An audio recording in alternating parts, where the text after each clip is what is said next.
हज़रत गिरामी नसीम फैज़ी साहब को मुबारकबाद पेश करते हुए इस मुशायरे में बड़ी मेहनत की है हमदर्द कौम मिल्लत इज्जत माब वाली जनाब इरफान मलिक साहब। मैं चाहता हूं कि इरफान भाई के लिए एक बार आप जोरदार तालियां बजा दें। जिस तरह प्रशासन से इरफान भाई ने आपके लिए लड़ा है, आपके लिए रिक्वेस्ट की है, अल्लाह करे मेरी दुआएं हैं आप तमाम लोग के साथ कि अल्लाह इन्हें उत्तर प्रदेश की असेंबली में इस बात पहुंचाए ताकि वो आपकी आवाज बनकर असेंबली में बोले। इरफान भाई इजाजत चाहता हूं, थोड़ा सा वक्त लेना चाहता हूं। नसीम भाई बता रहा, अगर खामोश रहता हूं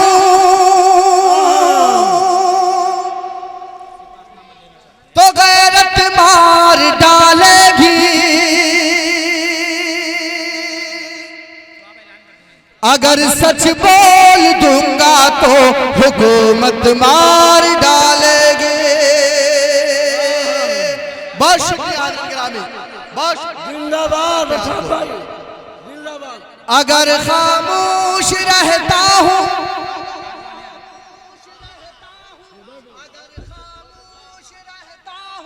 तो गैरत मार डालेगी, अगर सच बोल दूंगा तो हुकूमत मार डालेगी। बहुत होशियार रहना है सभी हिंदू मुसलमान को, बहुत होशियार रहना है सभी हिंदू मुसलमान को, लड़ा कर वरना आपस में सियासत मार डालेगी।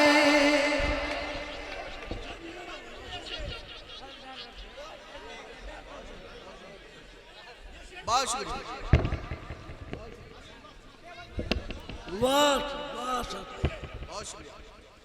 बहुत शुक्रिया हज़रत गिरामी, मेरे मोहतरम मेरे रहबर भाई इरफान मलिक साहब मेरे सरपरस्त की हैसियत से यहाँ तशरीफ रखते हैं। उनका हुक्म है शेर को पढ़ने के लिए पेश करता हूँ। बतौर खास लिहाजा फरमाए, लेकिन मुझे लगे कि मैं गुलहौरा, कठुलवा, डिडई, सिद्धार्थ नगर में हूँ जहाँ के लोगों ने असद को असद बस्तवी बनाया। पेश करता हूँ, मेरे सामने मेरे तमाम मीडिया के दोस्त तशरीफ रखते हैं। मेरा चौथा मिसरा मुकम्मल हो, मेरे इन भाइयों को कैमरे पर दिखाना। पेश करता हूँ, अगर खामोश रहता हूँ तो गैरत मार डालेगी, अगर सच बोल दूंगा तो हुकूमत मार डालेगी। बहुत होशियार रहना है सभी हिंदू मुसलमान को, लड़ा कर वरना आपस में सियासत मार डालेंगे। नसीम भाई, आने वाले दिनों में इलेक्शन है इरफान भाई, लोग हिंदू और मुसलमान के नाम पर हमें तकसीम करेंगे, हमें जात और बिरादरी के नाम पर लड़ाएंगे।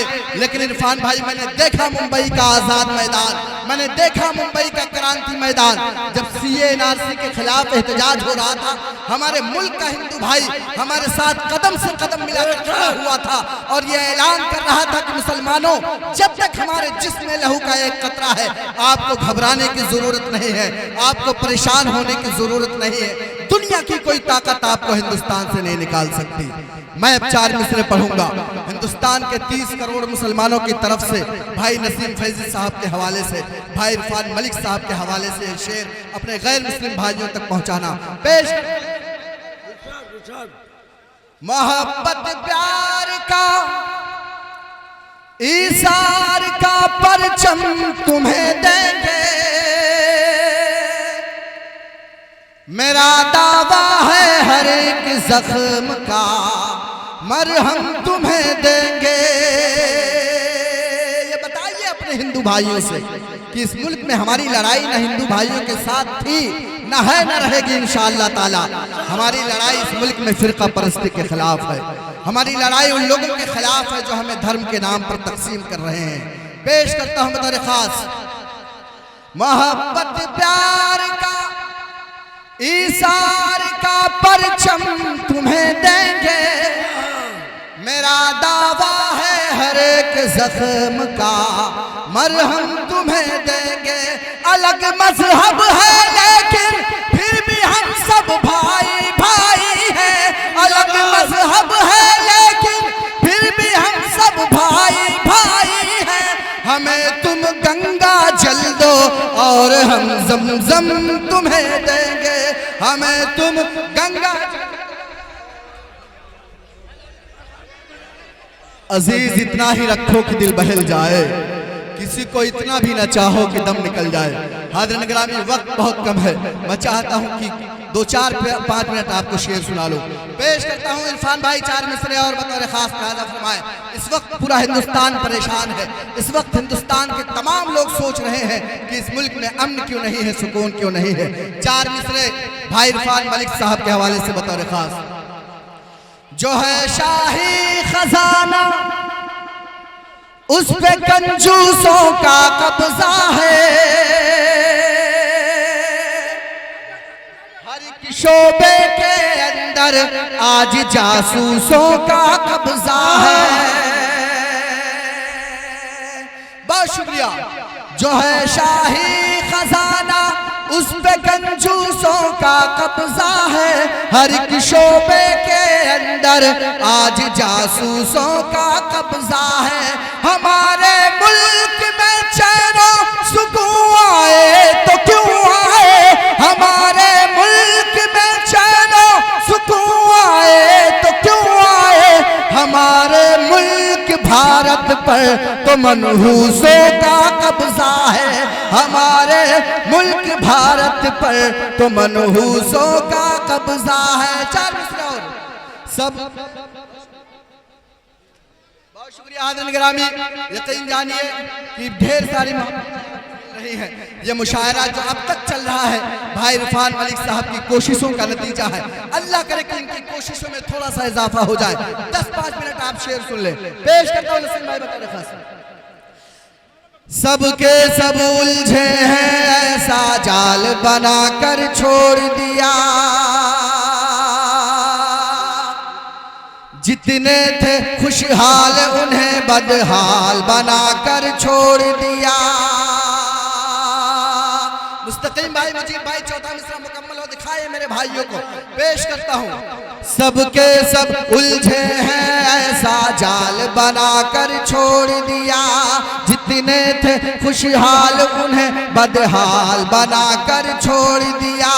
कारोबार है बंद पड़े सब, नौकरियां भी गायब हैं। कारोबार है बंद पड़े सब, नौकरियां भी गायब हैं। देश को अपने साहिब ने कंगाल बनाकर छोड़ दिया, देश को अपने साहिब ने कंगाल बनाकर छोड़ दिया। बहुत शुक्रिया। आखिरी 4 मिसरे पढ़ता हूँ। इरफान भाई, ये ऐलान किया गया 7 साल कब हमारी सरकार आएगी तो इस मुल्क में अच्छे दिन आएंगे, तमाम लोगों के अकाउंट में 15 लाख रुपए आएंगे, मुसलमानों के बच्चों के एक हाथ में कंप्यूटर एक हाथ में कुरान होगा, तमाम नौजवानों को रोजगार मिलेगा। लेकिन आपने देखा कोरोना की महामारी में जब इरफान मलिक लोगों की खिदमत कर रहे थे, लोगों को राशन फराहम कर रहे थे, लोगों को दवाइयाँ तकसीम कर रहे थे, लोगों को पैसे का इंतजाम कर रहे थे, उस वक्त इस मुल्क की सरकारें एयरपोर्ट बेच रही थी, उस वक्त इस मुल्क की सरकारें मुल्क की कई बड़ी कंपनियां बेच रही थी, उस वक्त इस मुल्क की सरकारें रेलवे बेच रही थी। आखिरी 4 मिसरे पढ़ता हूं, पेश करता हूं नसीम भाई बतौर खास प्लाजा फरमाए। आखिरी 4 मिसरे पेश करता हूं, आखिरी 4 मिसरे पेश करता हूं बतौर खास। सोते हुए लोगों को शायद, सोते हुए लोगों को शायद पहरेदार ने लूट लिया, अच्छे दिन का ख्वाब दिखा करके सरकार ने लूट लिया, अच्छे दिन का ख्वाब दिखा करके सरकार ने लूट लिया। अंग्रेजों ने भारत को पहले ही इतना लूटा है, अंग्रेजों ने भारत को पहले ही इतना लूटा है। थोड़ा बहुत जो कुछ था बचाओ चौकीदार ने लूट लिया, थोड़ा बहुत